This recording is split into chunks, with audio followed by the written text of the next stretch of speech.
하나님은 살아계십니다. 살아계신 주님께서 저와 여러분에게 은혜를 주고 싶어 하세요. 그 은혜를 꼭 받아 누리고 돌아가는 우리 모든 가족들 되기를 간절히 소망합니다. 우리 앞뒤 좌우에 계신 분들과 인사할까요? 하나님을 꼭 만나고 돌아갑시다. 인사합니다. 아멘, 아멘. 요즘 우리가 요한계시록, 그 어렵다 하는 계시록의 말씀을 2장, 3장 보고 있는데요. 초대교회 7교회의 이야기들이 나옵니다. 오늘은 그 중에 5번째 4대교회에 대한 말씀인데요. 지난 4주에 걸친 말씀들이 여러분 잘 적용이 되고 기억나시는지 모르겠어요. 주님께서 교회에 말씀하셨습니다. 근데 교회가 뭐예요? 교회는 건물이 아니라 사람이지요. 성도의 모임입니다. 그럼 성도는 누군가요? 옆에 있는 권사님, 집사님, 장로님이 아니라 바로 내가 성일교회 성도입니다. 즉 주님이 교회에 말씀하셨다라는 것은 하나님이 2000년이 지났지만 지금도 여전히 살아계신 주님이 저와 여러분을 향해 때로는 권면에, 때로는 책망의 음성을 주심을 믿으시기를 바랍니다. 첫 번째, 에베소 교회 뭘 잘했죠? 네, 진리를 잘 지켰다 그랬어요. 하지만 사랑이 부족했습니다. 사랑은 감정이나 느낌보다는 삶의 관계라고 했습니다. 하나님과의 관계, 성도들과의 관계, 자기 자신과의 관계, 그리고 세상 이웃을 향한 관계, 이 관계가 부족했기에 주님은 에베소 교회를 향해 첫사랑을 회복하라 말씀하셨습니다. 우리를 향한 주님의 음성임으로 믿고 아멘 하시기 바랍니다. 두 번째, 서머나 교회는 정말 작고 연약한 교회였지만 그 환난을 잘 인내했음을 칭찬하셨어요. 그리고 주님께서 뭐라 그러셨죠? 내가 죽도록 충성하라.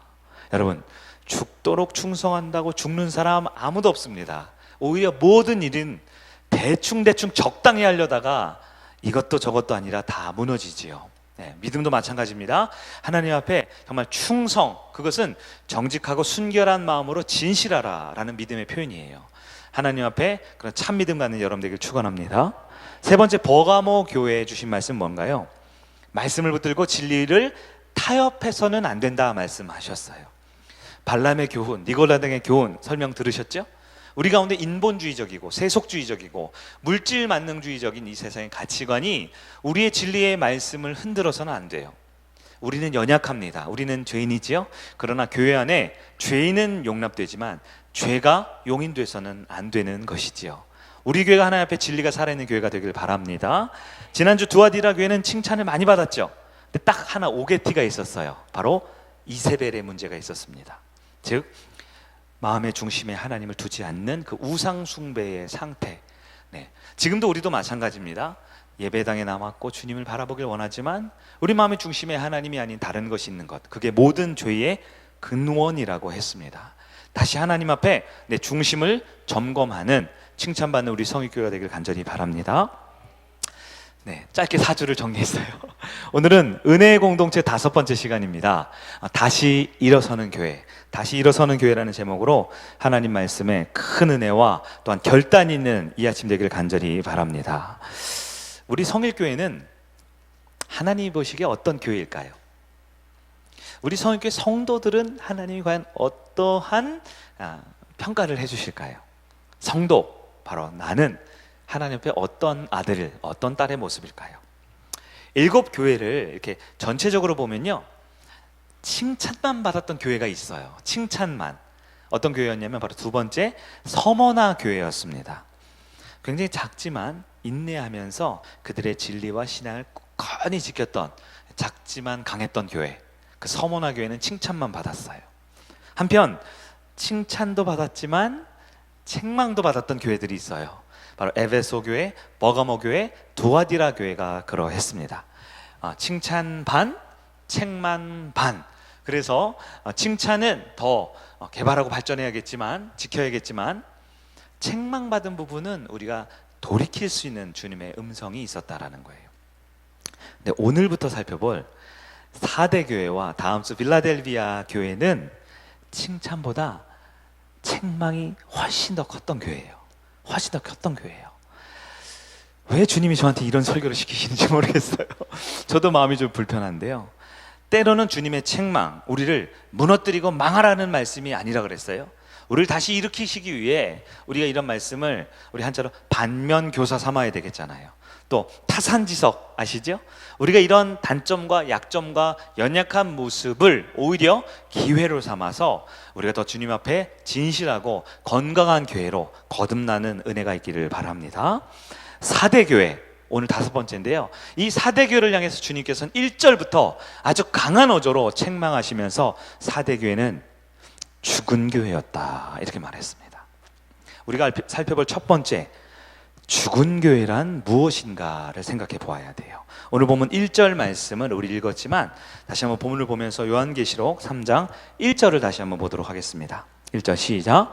4대 교회의 사자에게 편지하라. 하나님의 7 영과 7 별을 가지신 이가 이르시되 내가 내 행위를 아노니 내가 살았다 하는 이름은 가졌으나 죽은 자로다. 죽은 자로다.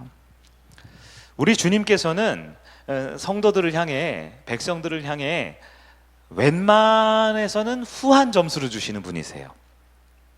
성경을 보면 그래서 칭찬하고 상급을 주겠다라는 말을 참 많이 하시거든요. 대표적인 말씀이 히브리서 11장입니다. 히브리서 11장 한마디로 우리가 뭐라고 별칭을 짓죠? 믿음장이라고 하죠. 아브라함, 아담 다 나오는데요. 사실 여러분 잘 아시잖아요. 그 히브리서 11장에 나오는 믿음의 영웅이라고 하지만 그들의 삶이 그렇게 완벽했고 완전했고 정말 훌륭했느냐? 아닌 것을 우리 잘 알잖아요. 많은 신앙의 영웅들이지만 그들의 자질, 스스로 가진 자질 때문에 칭찬받은 게 아니라 우리 주님께서 인정을 해주셨어요. 그렇다 인정을 해주셨어요. 내 아들이야, 내 딸이야, 건드리지 마. 하나님께서 그렇게 인정해 주시고 권면해 주시죠. 우리가 권투를 보면 전에 우리 훌륭한 홍수환 선수 있잖아요. 홍수환 선수 하면 4전 5기 기억나시죠? 이 복싱을 하다가 4번이나 다운이 됐지만 5번째 다시 일어나서 상대편을 쓰러뜨렸던 우리 한국의 챔피언이 있잖아요. 4번 넘어져도 5번 일어나서 마지막 한 번 카운터 펀치를 날릴 수 있으면 주님이 챔피언으로 만들어 주시는 거예요. 우리 주님께서는 마지막까지 기다리고 그 마지막 한 번 하나님을 중심에 두고 선택하면 잘했다 칭찬해 주시는 우리 주님입니다. 우리 주님은 100번 싸워서 99번 져도 괜찮아요. 99패도 마지막 1승을 한 자에게 너가 승리자야 라고 말씀해 주시는 주님이세요. 그런데 오늘 본문에 나타난 4대 교회는 어떤 교회였냐? 그 마지막 1승을 하지 못해서요. 쓰러지고 그대로 멈춰있는 교회였습니다. 한마디로 죽어있는 교회다라는 거예요. 우리 주님이 웬만하면 칭찬하고 웬만하면 좋게 말해 주실 분인데 죽었다라고 1절부터 단언하셨다라는 거죠. 그러면 죽음이란 무엇인가요? 이 죽음의 의미가 우리에게 훨씬 더 중요할 것 같아요. 죽음이 무엇입니까? 성경적으로 죽었다. 우리 그동안 양육받고 훈련받은 내용을 잘 기억해 보셔야 돼요. 그냥 4대 교회가 죽었다. 아이고 불쌍하네 끝났네. 그렇게만 보면 안 돼요. 죽음이 뭡니까? 죽음은 뭐가 아니래요? 끝이 아니라 그랬어요. 죽음은 끝이 아닙니다. 죽음은 뭐예요? 분리되고 단절된 상태가 죽음이라고 했습니다. 성경에서는 죽었다라고 말할 때 끝났다라는 표현으로 쓴 적이 없어요. 분리되고 단절됐다는 거죠. 성경적 죽음은 3가지가 있습니다. 첫 번째, 육체적으로 죽었다. 뭡니까? 그의 육신과 그의 영혼이 어떻게 돼요? 분리됐다라는 거예요. 이렇게 몸에서 영혼이 떠나갔을 때 우리가 죽었다라고 말하죠. 영적인 죽음이 있습니다. 영적인 죽음이 뭐예요? 하나님의 자녀, 아들, 딸 된 우리가 하나님과의 관계와 교제의 끈이 어떻게 돼요? 끊어져 버린 겁니다. 분리되고 단절되어 있기 때문에 영적으로 죽었다 그래요. 여러분 육체적으로 죽고 영적으로 죽으면 마지막 결국 어떤 죽음에 이르게 됩니까? 영원한 죽음에 이르게 되죠. 영원한 죽음이 뭡니까? 영원히 하나님과 분리, 단절되는 상태가 영원한 죽음입니다. 가끔 들어 우리 요즘에 많이 힘드시잖아요. 코로나로 여러 가지 일들로 인해 힘들어서 차라리 죽는 게 낫다 생각이 들 때가 있어요. 차라리 죽어버렸으면 좋겠다. 근데 여러분 죽어버렸으면 좋겠다라고 들 때, 마음이 들 때 왜 그런다 그랬어요? 끝내고 싶어서 그렇잖아요. 마음이 너무 괴로우니까, 삶이 너무 피곤하니까, 너무 인생이 괴로우니까 차라리 끝내고 싶어서 죽겠다 그러는 거죠. 그러나 우리 말씀으로 확인해야 됩니다. 내가 죽는다고 끝이 아니라 그랬어요. 죽음은 끝이 아닙니다. 성경은 분명히 우리에게 말합니다. 인생의 죽음은 두 가지 경우밖에 없어요. 첫 번째는요, 첫 번째 죽음은 하나님과 함께 영원히 함께 연합되어 함께 영원히 사는 것, 그게 첫 번째 죽음이에요. 두 번째 죽음은 뭐예요? 죽음 이후에 하나님과 분리 단절되어 영원히 살아요, 죽어요? 살아요. 죽음은 끝이 아니에요. 차라리 끝이면 편하겠지만 성경은 우리에게 분명히 가르칩니다. 우리 이 땅에서 육체적인 죽음이 끝난 다음에 끝이 아니라고요. 영원히 하나님과 함께 살거나 영원히 하나님 없이 고통 가운데 살거나 둘 중에 하나입니다. 그러므로 우리는 죽음을 대비하고 준비해야겠지요. 4대 교회, 주님이 뭐라 그랬다고요? 죽은 교회라 그랬어요. 그럼 무슨 뜻입니까? 4대 교회가 끝이란 뜻인가요? 아니라 그랬잖아요. 지금까지 설교 말씀에 4대 교회가 죽었다, 이건 뭐예요? 4대 교회가 하나님과 영적으로 분리되고 단절된 상태다라고 성경이 가르치고 있다라는 거예요. 4대 교회, 건물이 있었을까요? 있었을 거예요. 목회자가 있었을까요? 있었겠지요. 성도들이 있었을까요? 당연히 있으니까 교회라고 하겠죠. 네, 그 가운데 예배도 있고요, 봉사도 있고요, 섬김도 있었습니다. 그런데 딱 하나가 없었어요. 무엇이 없었을까요? 하나님이 그 가운데 없었던 것입니다. 하나님과 분리가 되어 있고 하나님과 영적으로 단절된 교회였기에 4대 교회는 죽었다라고 말하는 것이지요. 근데 여러분, 하나님이 없다? 여러분, 하나님이 없을 수 있을까요? 하나님이 무소부재한 분이 안 계신 것이 어디 있습니까? 하나님이 그 교회에 없다, 그 성도들에게 없다라는 것은 그 교회가, 그 성도가 하나님을 알지 못한다라는 것을 말합니다. 하나님을 그들의 중심에 두지 않고 있다라는 것을 말합니다. 하나님을 경험하지 못했다라는 것을 말합니다. 여러분, 예수님 당시에도 훌륭한 이 성경 신앙인들이 많았죠. 대제사장이 있었고요, 바리새인이 있었고요, 율법학자들이 있었고요, 또 서기관들이 있었어요. 성경 예수님 당시에 보면 굉장히 많은 이 종교인들이 있었어요. 그들은 성경 박사들이에요. 그들은 윤리적으로 흠이 없었던 사람이에요. 교회 일, 둘째가 하면 서러울 정도로 교회를 제일 소중히 여겼습니다. 예배도 드렸고 헌금도 잘했고 금식도 잘했고 기도도 열심히 했어요. 그런데 대제사장들이 누굽니까? 바리새인들이 누굽니까? 그들의 눈앞에 찾아온 예수 그리스도를 알아보지를 못합니다. 하나님인데, 하나님이신 예수님이 내 앞에 와 있는데 그들 누구도 그들이 가지고 있는 성경 지식과 교회에 대한 열심은 있었지만, 교리적으로 훌륭했지만 하나님을 알아보지를 못하는 거예요. 바로 그들이 영적으로 죽은 교회였습니다. 영적으로 죽어있는 성도들이었지요. 여러분, 심지어 예수님 못 알아본 것뿐만 아니에요. 누가 예수를 죽였나요? 누가 예수를 십자가에 못 박았나요? 대제사장과 바리새인과 서기관과 율법학자들, 당대 최고의 성경학자들과 가장 교회 중심적이었던 사람들이 그 마음의 중심에 하나님을 두지 않으면, 예수가 누구인지 알지 못하면, 하나님을 인격적으로 경험하지 못하면 바로 그들이 죽은 교회였고 죽은 성도였다라는 것이죠. 4대 교회가 바로 그랬습니다. 바로 진짜 죽은 교회였어요. 겉보기는 어때요? 1절 말씀 후반부에 보면 내가 살았다 하는 이름은 가졌으나, 이름을 가졌대요. 4대 교회는 명성이 있었습니다. 아무개 교회 사람들이 다 알았어요. 저기 교회 있지, 저 교회 좋은 일 많이 해, 저 교회 성도들 굉장히 많아, 저 교회 많은 지역 주민들을 위해서 쓰레기도 줍고 기부도 하고 봉사도 많이 했어. 명성이 있었던 교회였지만 그 교회에 하나님을 알지 못하는 성도들로, 하나님을 경험하지 못한 성도들로, 하나님을 그 마음의 중심에 두지 못한 성도들로 가득했기에 그 교회는 사형 선고를 받았다라는 것이지요.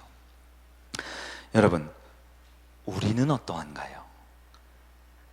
우리 교회는, 물론 우리 교회는 건물이 아니라 성도이고 바로 나이지요. 과연 나는 살아있는 교회가 맞습니까? 아니면 죽어가고 있는 교회입니까? 내 마음의 중심에 하나님을 두지 않고 하나님을 잘 모르고 하나님을 경험하지 못하면 언제 모르게 우리도 기독교인이고 우리도 교회 이름을 걸고 우리도 이력서에 종교라는 기독교라고 쓸지 모르겠지만 죽어있는 교회가 바로 나일지 모른다는 경각심으로 이 말씀을 들으셔야 합니다. 제가 우리 오늘 권사님들한테 여기 화분을 좀 갖다 달라 그랬어요. 그래서 아담왕을 갖다 놓으셨는데 예를 들려고 제가 자주 든 예가 있죠. 여기 있는 꽃을 하나 나뭇잎을 딱 꺾었어요. 무슨 색이에요? 파란색, 초록색이 예쁘죠? 이제 저 녀석은 아마 겨울에도 저 색깔인 것 같아요. 맞나요? 이 녀석 이게 초록색이 예쁘네요.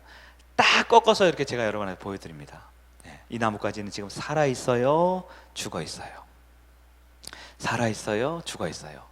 물론 지금 제가 당장에 딱 꺾어서 손에 들고 있으면 초록색이 갑자기 빨간색으로 변하거나 시들지는 않겠지요. 그러나 지금 이 꺾여 있는, 지금 보이시죠? 제 손에? 믿음으로 보셔야 돼요. 저 나뭇가지를 하나 꺾어 있는 거예요. 이 나뭇가지는 저 나무의 본체하고 줄기하고 분리되고 단절되어 버렸습니다. 그런 상태는 뭐라고요? 바로 죽어 있다라는 거예요. 겉보기에는 푸르르고 겉보기에는 꽃이 아름답게 피어 있을지 모르지만 이 나무 몸통에서 줄기에서 끊어지는 순간, 분리단절되는 순간 바로 살아있는 것처럼 보이지만 언제 죽어도 이상하지 않을 죽음의 상태에 있는 것이지요. 우리 성도의 삶이 그러합니다. 우리가 하나님 아버지와 영적으로 만나지를 못하고 교제가 없고 영적으로 끊어져 있으면 안타깝지만 그리스도인이 아닙니다. 살아있는 성도가 아니에요. 내 영혼은 죽어있는 거예요. 여러분, 교회는 생명을 살리는 곳이 되어야 하겠죠. 교회는 하나님의 말씀으로 영혼을 재생산하고 살려야겠죠. 근데 사대 교회는요, 그들 스스로가 이미 죽어버린 교회예요.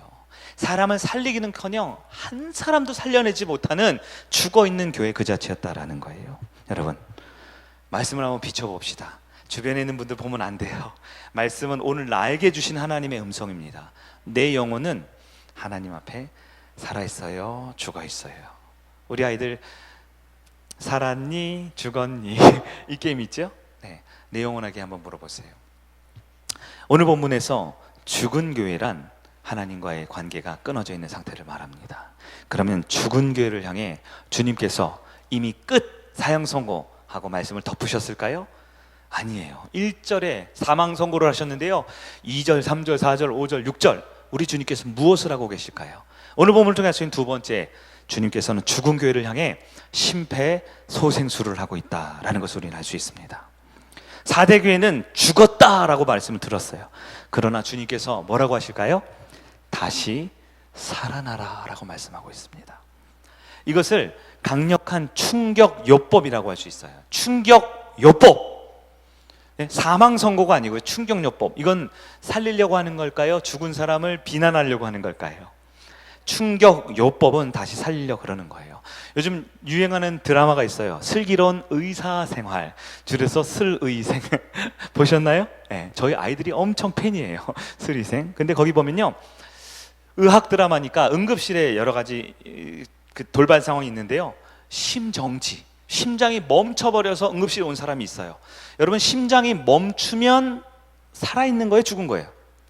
심장이 멈추면 죽은 거죠. 그럼 죽었는데 거기서 응급실에서 이상해요. 죽어있는 사람 위에 올라타서요, 손으로 깍지를 끼고 팍팍팍팍팍팍팍, 뭐예요? CPR, 뭐예요? 심폐소생술을 하죠. 5분, 10분, 30분, 1시간까지 이 심폐소생술을 합니다. 왜 그럴까요? 죽었는데 왜 심폐소생술을 할까요? 망자에 대한 모독인가요? 아니요. 죽었지만 다시 살아나기를 기대하면서 하는 게 바로 심폐소생술입니다. 우리 아까 권투 예를 들었죠. 권투합니다. 상대 카운터 펀치를 빡세게 맞았어요. 그래서 정신이 혼미해져서 다운이 됐습니다. 다운이 되면 여러분, 그러면 어떻게, 심판이 더 이상 때리지 못하게 하죠. 공격하지 못하게 하죠. 왜? 속된 말로 이제 거의 이제 실신 상태니까, 맛이 갔어요. 쓰러졌어요. 그런데 여기서 끝이 아니에요. 심판이요, 꼭 하나 하는 게 있어요. 뭘까요? 10, 9, 8, 뭐 하죠? 카운트다운을 하지요. 여러분 잘 보세요. 심판이 카운트다운 할 때, 저기요, 괜찮아요? 셋, 둘, 괜찮아요? 하나, 이렇게 하던가요? 아니에요. 심판이 어떻게 해요? 목이 터져라! 3, 2, 1! 큰 소리로 카운트다운을 합니다. 왜 카운트다운을 할까요? 죽었다라고 쓰러진 사람한테 죽었다라고, 끝났다라고 알려주는 걸까요? 아니면 다시 일어설 기회를 주는 것일까요? 집에 불이 났어요. 불이 났어요. 불이 났어요, 안 났어요? 났어요. 났다니까요. 불이 났어요. 그럼 불이 나면 어떻게, 다 타면 큰일이 나잖아요. 사람의 힘으로 못 끄잖아요. 근데 불이 나면요, 사람들이 하는 게 있어요. 뭐라 그래요? 불이야! 크게 소리 지르죠. 불이야! 소리 지르죠. 아니, 불이 났는데 구경을 하는 거예요? 뭔가요? 불이 났지만, 이미 사건은 벌어졌지만 지금이라도 여러분 도와주셔서 이 불을 좀 같이 끄고 다시 일어날 기회를 갖자라는 거잖아요. 여러분, 우리 하나님의 마음이 그러합니다. 4대 교회는 이렇게 보나 저렇게 보나 겉으로는 살아있는 것처럼 보이지만, 멀쩡해 보이지만 속은 하나님이 없어요. 죽어버린 교회입니다. 그러나 우리 주님의 심정은 뭡니까? 여러분, 이 본문 가운데 문자로는 안 써있지만 우리 주님의 절절한 심정을 여러분 느끼셔야 돼요. 우리 주님은 죽었지만, 하나님과 분리 단절되어 버렸지만 그 영혼을 다시 살리고 싶으신 하나님의 심정을 갖고 있습니다. 불난 집이지만 불이야 소리 지르면서 다시 그 불난 집을 복구하고 싶은 하나님의 마음. 비록 사단 마귀의 KO당해서 쓰러져 있지만 큰 소리로 카운트다운을 외치면서 내 아들이 내 딸이 다시 일어서기를 바라는 마음으로 외치는 주님의 그 마음. 비록 내가 심장이 멎어버려 더 이상 소생할 가능성이 없어 보이지만 최선을 다해서 심폐소생술로 그 영혼을 다시 일으키고 싶으신 그 주님의 마음, 오늘 우리가 주님의 그 마음을 받아들이는 이 시간이 되기를 소망합니다. 주님은 지금도 영적으로 분리가 되어 있고 단절되어 있는 저와 여러분을 향해 다시 회복시키고 싶어 하십니다. 그런데 이때 우리가 중요한 게 있어요. 내가 지금 어떤 상태인지 스스로 하나님 앞에 직면해야 합니다. 하나님 앞에 설 수 있어야 돼요. 가장 위험한 상태가 뭐냐? 살아있는 것도 아니고요, 죽어있는 것도 아니고요, 가장 위험한 상태가 뭐냐? 바로 오늘 본문의 4대 교회예요. 죽었는데 실상은 분리단절되어 있는데 자기는 살아있는 줄 아는 거예요. 마치 요즘 나오는 그 말도 안 되는 드라마 좀비 영화 이런 거 있죠. 좀비는 살아있는 거예요, 죽은 거예요? 죽었죠. 근데 자기가 살아있는 줄 알아요. 그래서 사람들한테 막 피를 빨아먹나요? 하여튼 그렇게 죽었는데, 죽었으면 죽어야 되는데 살아서 움직이려고 하는 그 좀비 같은 신앙인들이 있다라는 거예요. 여러분, 나에게 한번 적용해 봐야 돼요. 여러분, 나는 하나님을 믿는다고 생각하지만 한 주간의 실제 삶에서 하나님과 전혀 관계없이 살아가고 있지 않나요? 나는 주님을 안다고 생각하지만 정말 하나님 앞에서 내 삶에 아무것도 모르겠고 내가 왜 사는지, 어디로 가는지, 무엇을 해야 되는지 갈피를 알지 못하면서 그냥 혈혈단신 혼자서 이 각자도생으로 하루하루 힘겹게 그렇게 버려진 자처럼 살고 있지 않나요? 두려움과 불안과 염려로 살고 있지 않나요? 우리 하나님 아버지가 내 아버지고 그분이 이 세상을 창조하시고 다스리시며 마지막 심판 때까지 우리의 손을 네가 이겼다 번쩍 들어주시는 분이 우리 하나님인데, 그 하나님은 모르고 그냥 나 혼자 먹고 살기에 나 혼자 힘겹게 그렇게 살고 있지 않나요? 내가 주님을 사랑한다라고 찬양하고 고백하지만 내 삶의 중심에 하나님을 두지 않고 살고 있지 않나요? 오늘 본문의 1절에 보면요, 내가 살았다는 이름을 가졌던 것이 가장 큰 위험이에요. 차라리 불신 영혼들처럼 세상을 떠돌아다니고 세상 가운데 있으면 우리가 기도하고 전도하고 억지로 끌고 오면 되는데, 내가 신앙생활이라고, 내가 기독교인이라고, 내가 성경 잘한다고 하고 내가 왕년에 교회 다 다녔다고 하지만 내 영혼 가운데 하나님과의 관계와 교제가 없으면 내 영혼은 지금 잠들어 있는 거예요. 죽어 있는 거죠. 주님이 필요합니다. 하나님이 필요합니다. 주님이 이 자리에 우리를 불러주신 것은 하나님의 은혜예요. 아버지의 집에 아무나 올 수가 없잖아요. 하나님이 허락하지 않는 사람이 어떻게 하나님 집에 옵니까? 하나님이 허락하지 않는데 어떻게 말씀을 듣고 어떻게 말씀 가운데 기도합니까? 하나님이 우리를 이 자리에 불러주셨습니다. 이제 주님의 그 다시 일어서라, 다시 살아나라, 그 영원히 소생되라는 말씀에 우리가 믿음으로 반응하는 저와 여러분들에게 간절히 바랍니다.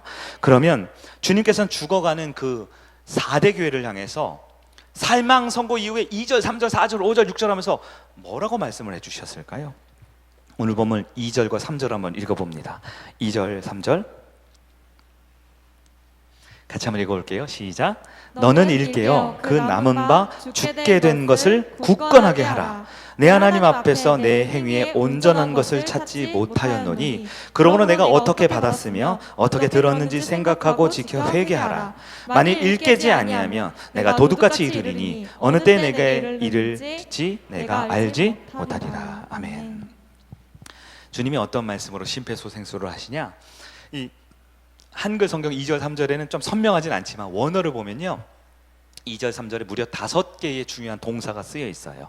그게 뭐냐면 여러분 본문을 보시면 첫 번째는 깨어나라, 일깨라, 깨어나라. 두 번째는 굳게 하라. 세 번째는 생각하고 기억하라, 기억하라. 네 번째는 지키고 순종하라. 마지막 5번째로 회개하라 라는 단어가 쓰여 있어요.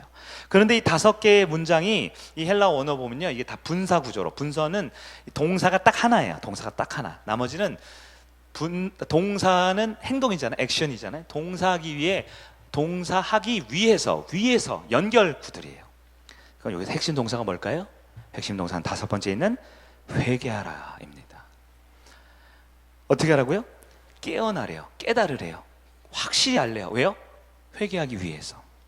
마음을 굳게 먹으래요. 흔들리니까, 말씀 듣고 아멘 했다가도 삶에 들어오면 흔들리니까 마음을 딱 먹고 결단하래요. 왜요? 회개하기 위해서.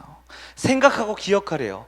예배 시간에는 아멘 좋습니다, 그렇게 할게요, 목장 모이면 아멘 그렇게 할게요 했다가도 월, 화, 수, 목 가면서 다 잊어버리고 다 기억을 못해요. 그래서 기억하고 생각하래요. 왜요?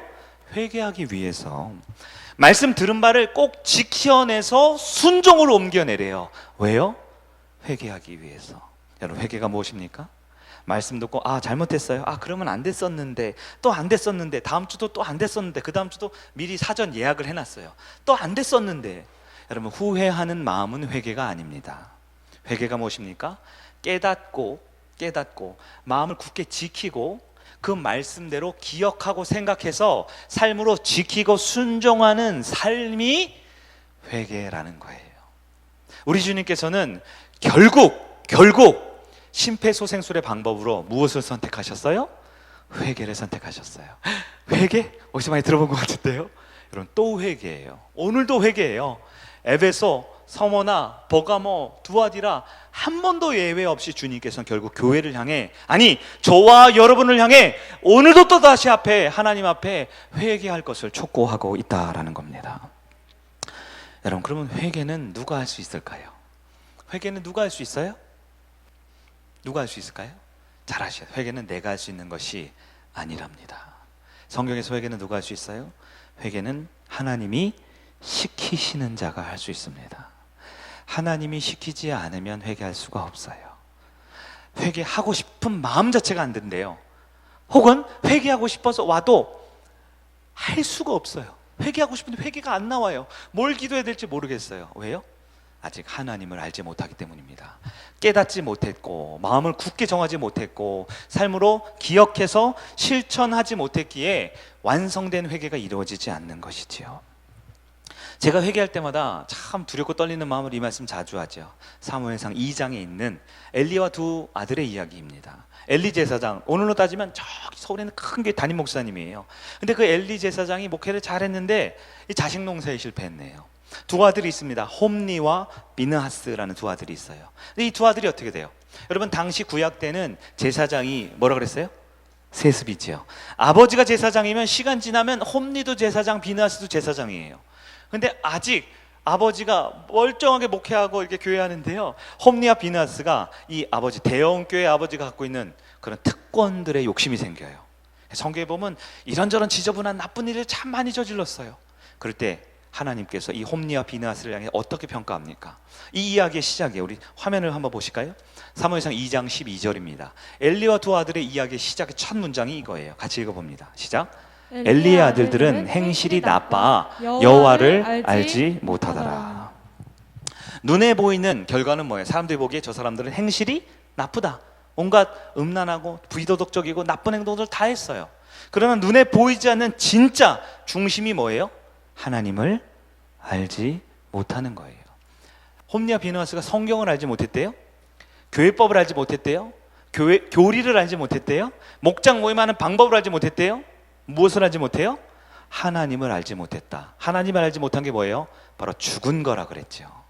하나님과 분리 단절된 거라고 했죠. 하나님을 모르고 하나님과 단절되고 그 마음의 중심에 하나님을 두지 않고 있는 상태, 바로 엘리 두 아들의 가장 중요한 본질적인 문제예요.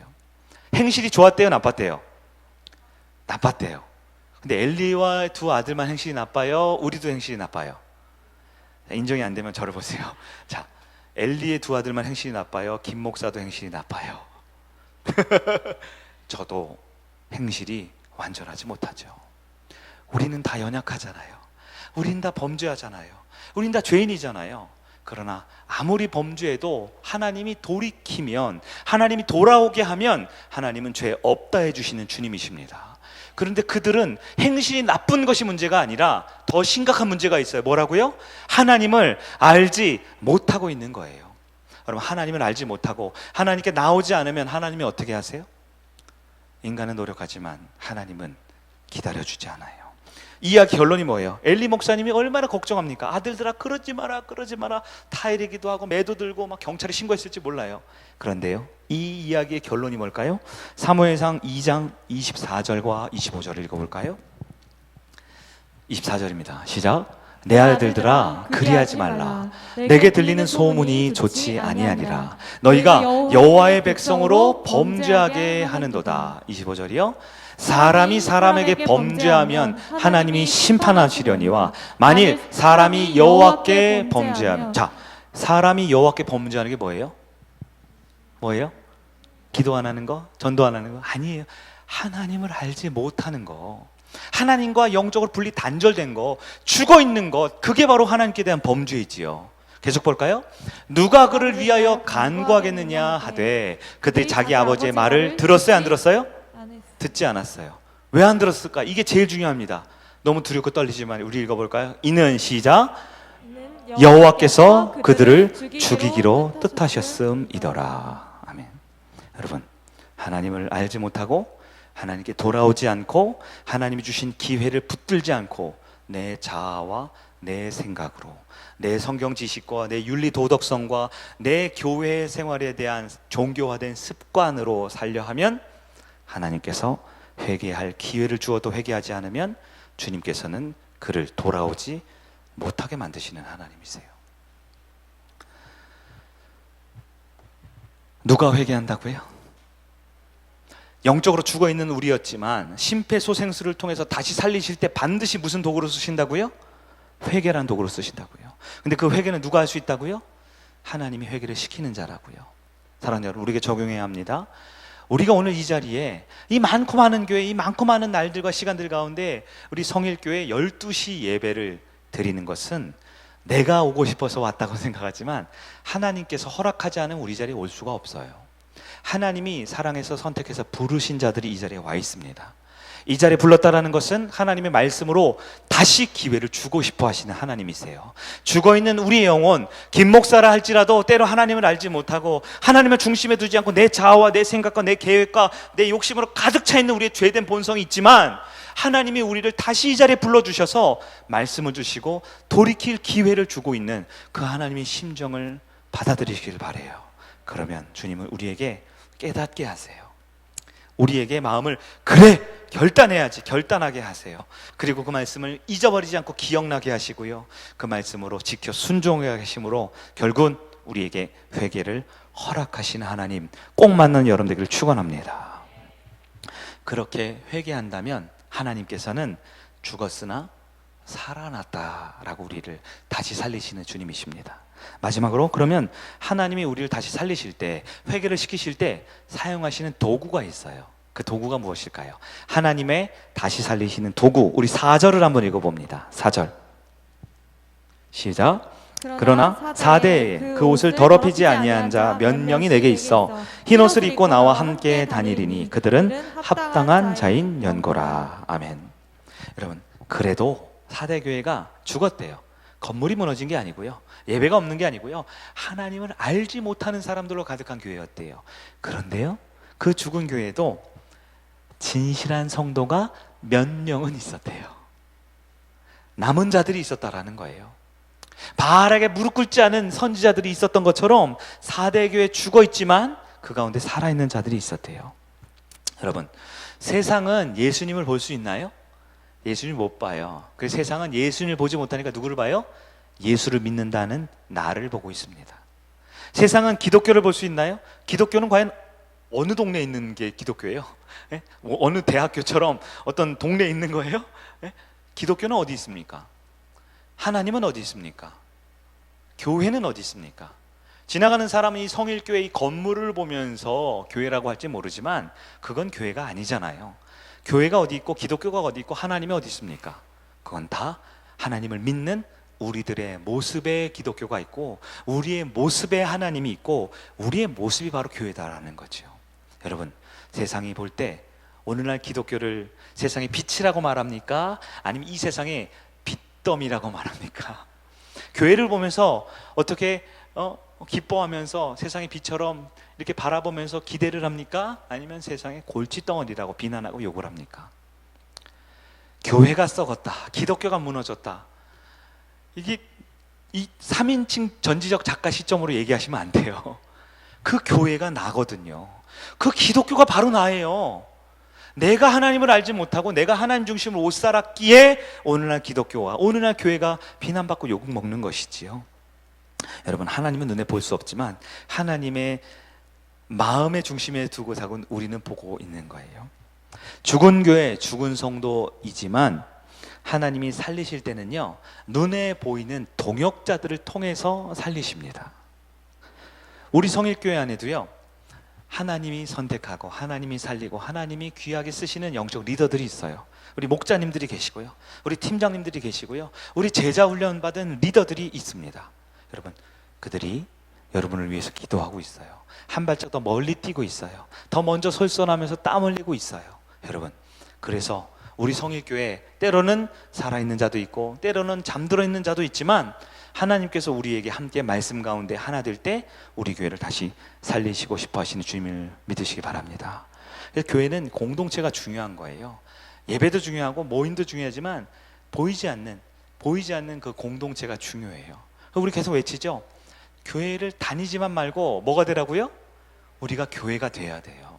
내가 하나님을 믿는 사람들이 되어야 합니다. 우리 성일교회가 비록 크지 않고 작지만 죽은 영혼도 다시 살려내는 그런 참 교회가 되기를 간절히 바랍니다. 우리 교회 사명을 많이 소개해드렸죠? 우리 교회는 1000명, 10,000명 모이는 교회. 우리 교회는 막 재정이 많고 건물이 휘황찬란한 교회, 막 주차장이 넓고 에스컬레이터가 있고 막 그렇게 멋진 교회. 물론 그거 되면 좋겠지요. 그래, 그 열매는 좀 뒤로 하고요. 우리 교회는 하나님 기뻐하신 구원의 방주가 되기를 소망합니다. 우리 교회 등록하고 예배드리는 분들은 단 한 명도 예외 없이 천국의 백성이 되기를 간절히 소망합니다. 그래서 부족하지만 김 목사가 사명을 받았잖아요. 네. 못하는 건 훨씬 많지만 그래도 성도들에게 말씀을 전하고 성도들의 영혼을 살리라는 사명 받았잖아요. 부족하지만 최선을 다할게요. 우리 성도님 중에 먼저 제자 되기를 소망하여 결단한 분들이 계세요. 그분들이 여러분과 함께 할 겁니다. 그래서 우리 성일교회는 아주 작은 자부터 처음 온 분부터 중직자까지 모든 성도가 함께 다시 영혼을 소생시키는 교회가 되기를 주의 이름으로 축복합니다. 말씀을 정리할게요. 4대 교회는 죽었다 그랬어요. 죽은 교회. 그러나 죽음은 끝이 아니에요. 죽음은 하나님과 분리하고 단절되어 있는 거예요. 두렵고 떨리는 마음으로 우리는 지금 다시 하나님 앞에 나왔습니다. 왜요? 다시 하나님이 우리를 불러주셨거든요. 다시 하나님이 우리에게 말씀해 주고 계시거든요. 다시 하나님이 우리에게 회개할 기회를 주시고 다시 우리에게 영혼을 살릴 수 있는 동역자가 되라고 말씀하셨거든요. 다시 일어서는 우리 성일교회가 되길 바랍니다. 다시 일어서는 우리 성일 가족, 성도님들 되시기를 주님의 이름으로 축원합니다. 교회만 다니지 말고 진짜 좋은 주님의 교회가 되는 저와 여러분 되기를 예수님의 이름으로 축원합니다. 그럴 때 우리 성도는 이렇게 살기를 결단해야 돼요. 우리